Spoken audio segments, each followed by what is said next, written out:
Palestine has warned it is no longer bound by a 1993 agreement that sought to bring peace with Israel. The Palestinian President, Mahmoud Abbas, used his speech at the UN General Assembly to attack Israel for what he saw as a breach of the Oslo Accords. Those accords sought to reverse Israel's settlement policy and saw Israel and Palestine recognise one another as states for the first time. Let's take you back to the United Nations and our diplomatic editor, James Bays, who earlier filed this report. Raised for the first time at the United Nations, the flag of the State of Palestine. Following a decision by the UN General Assembly, observer states, there are two, Palestine and the Holy See, are now allowed to fly their national flags.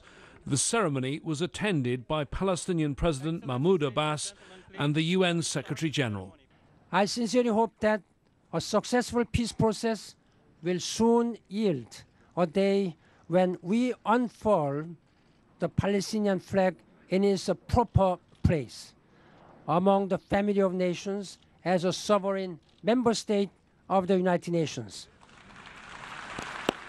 However, the political process to lead to that day is deadlocked.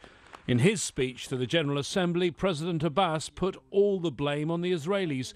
He said he needed to raise the alarm about recent violence in Jerusalem, which he said was caused by Israeli incursions around the Al-Aqsa Mosque. And he told the chamber, as Israel had not been abiding by the Oslo Accords, signed 22 years ago, he now wouldn't do so either.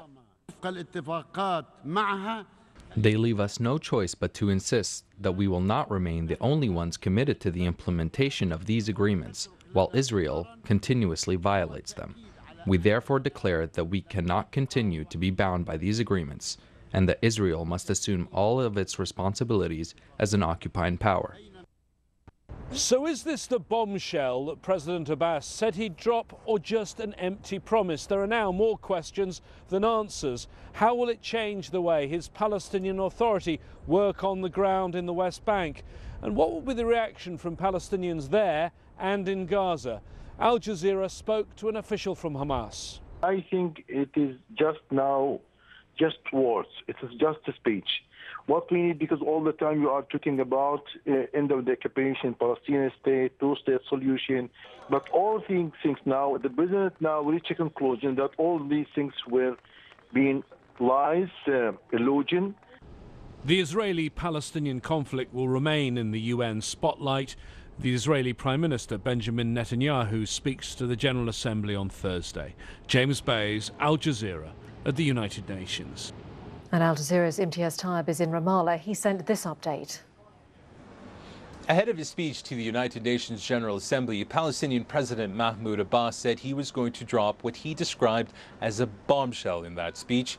Instead, what we got was a warning to Israel that the Palestinians would no longer be bound to the Oslo Accords so long as Israel doesn't fulfill its side of those agreements, something Mr. Abbas says Israel has consistently failed to do for the past several years. But what does this mean practically on the ground? At this stage, we don't know. There's an awful lot of ambiguity here. Does it mean we're going to see an end to the security cooperation between Israel and the Palestinians, something Mr. Abbas once described as sacred? Will we see an end to the Palestinian Authority? Again, we just don't know at this stage. But the message is clear to the Israelis. Mr. Abbas is looking for a way forward. He's attuned to the anger on the street here in the occupied territories, in the occupied West Bank, in which a recent poll found more than 2/3 of Palestinians want Mr. Abbas to step down and want a new leadership to move forward. So he finds himself in a very tricky situation, and that's why we're perhaps hearing these strong comments.